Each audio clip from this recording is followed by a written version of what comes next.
a major corporation, a black man with a dream, a loan application rejected.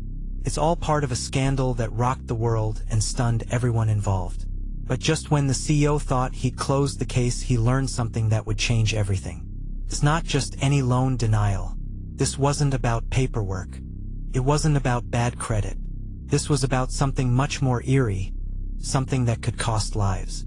It all started when Marcus Johnson, an ambitious entrepreneur, walked into the office of one of the top financial institutions in the country.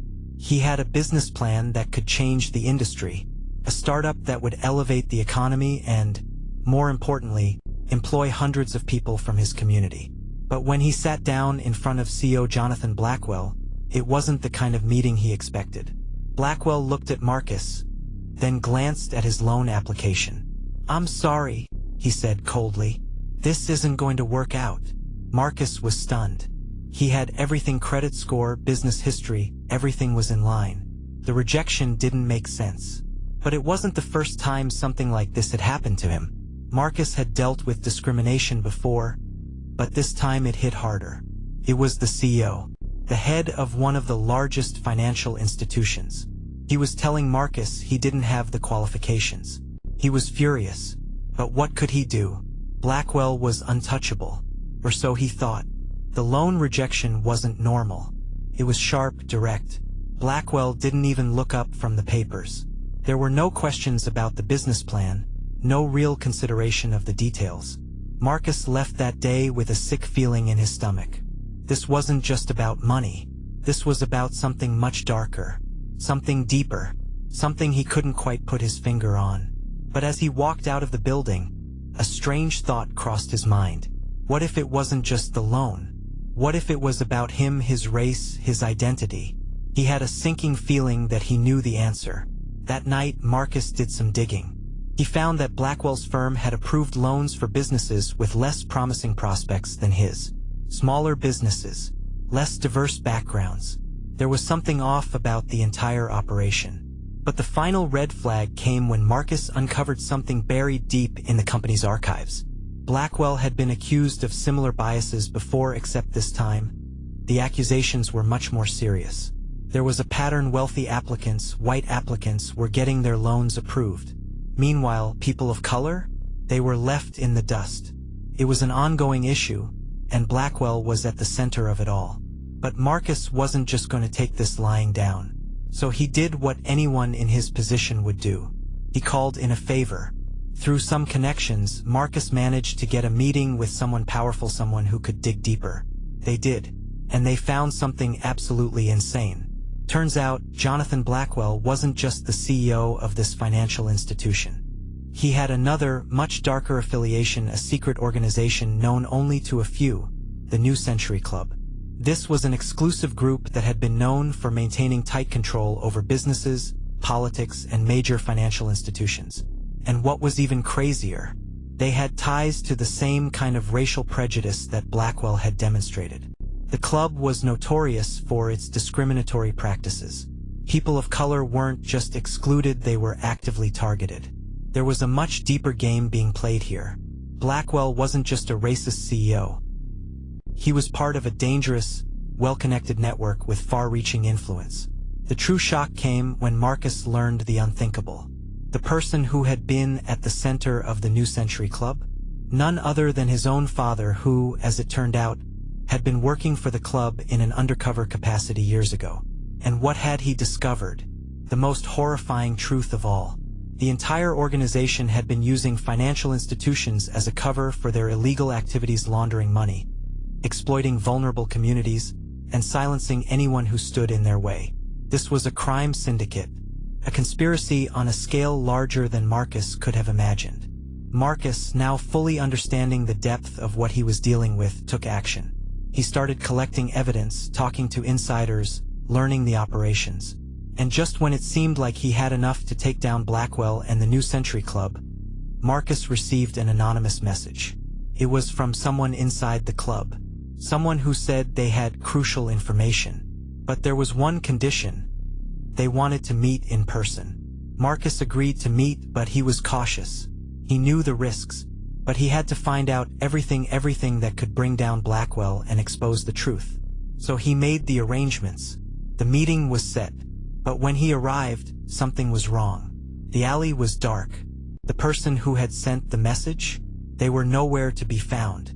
And then, just as Marcus was about to turn back, he heard footsteps behind him. He spun around, but no one was there. Suddenly, a figure stepped out from the shadows, and Marcus froze. "You're in way over your head, Marcus," the voice said. Marcus's heart raced. The face was hidden, but the voice, it was familiar. Too familiar. Then it clicked.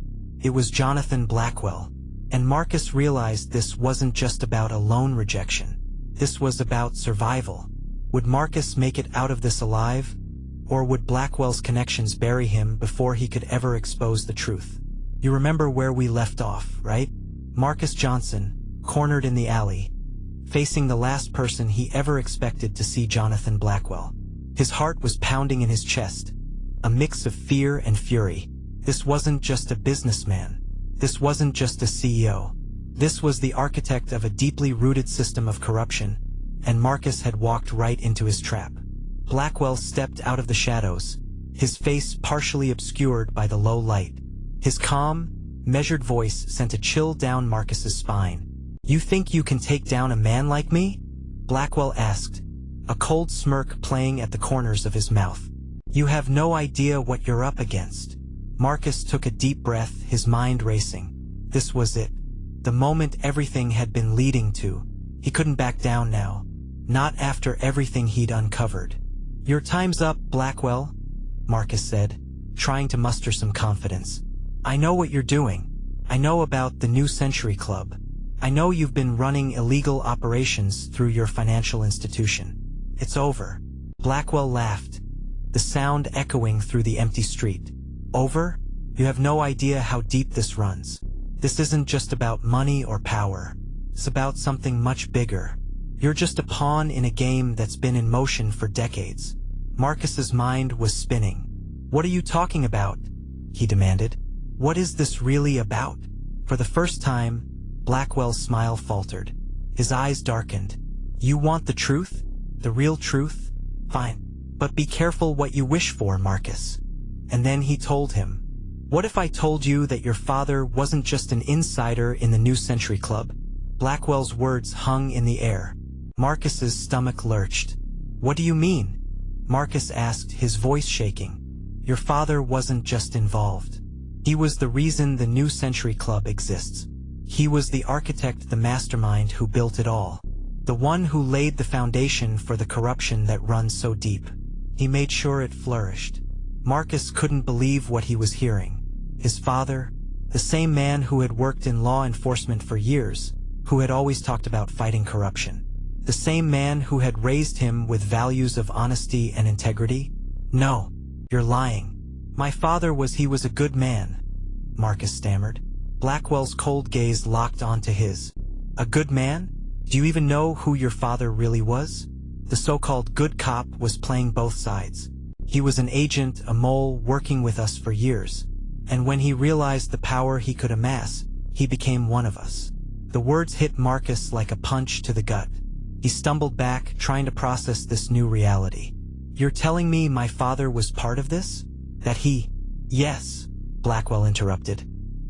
"He was the reason your family is so heavily connected to the New Century Club. He put you right in the middle of this. And now it's your turn to carry on the legacy." Marcus's mind spun. He felt like the ground was slipping from beneath his feet. Everything he thought he knew about his family, about his father, was a lie. But there was no time to dwell on it. The stakes were higher now. "What do you want from me?" Marcus demanded. "I'm not going to join you. I'm going to bring this down, no matter what." Blackwell's eyes narrowed, his tone turning menacing. "You're already involved. Your father's actions have tied you to this group. You can't just walk away. You're in deeper than you realize." Marcus was about to respond when a figure stepped out from behind Blackwell. The figure was tall, dressed in a black trench coat, with a face Marcus recognized instantly: Detective Amelia Graves. "Detective Graves?" Marcus whispered, his mind racing. She was one of the few people he trusted. A cop with a reputation for exposing corruption. But there was a catch. Detective Graves had been following his case for weeks. Marcus had sent her the evidence he had gathered, hoping to take down the New Century Club and Blackwell. So why was she standing with Blackwell now? Amelia's cold eyes met his. "You're in over your head, Marcus," she said flatly.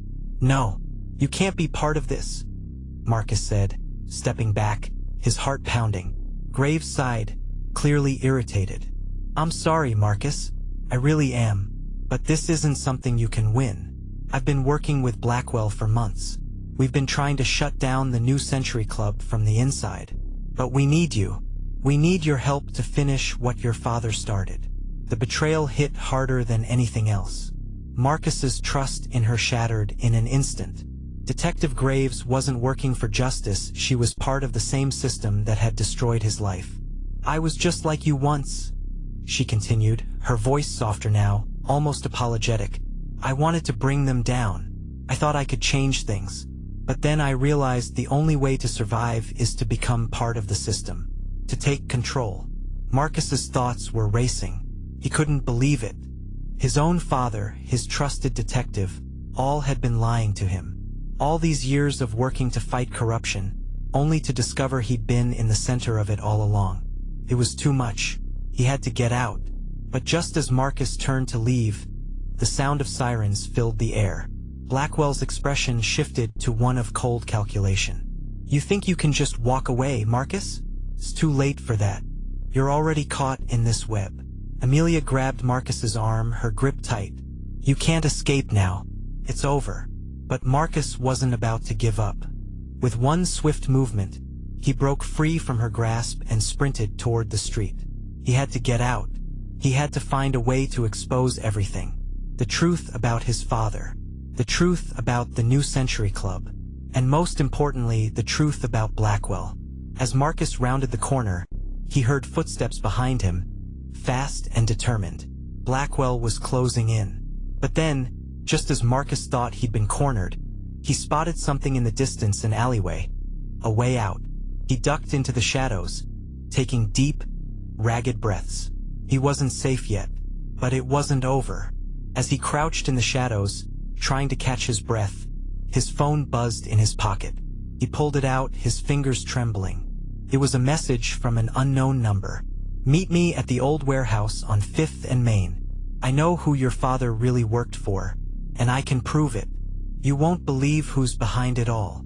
Marcus hesitated. Who could it be? Was it someone trying to help him?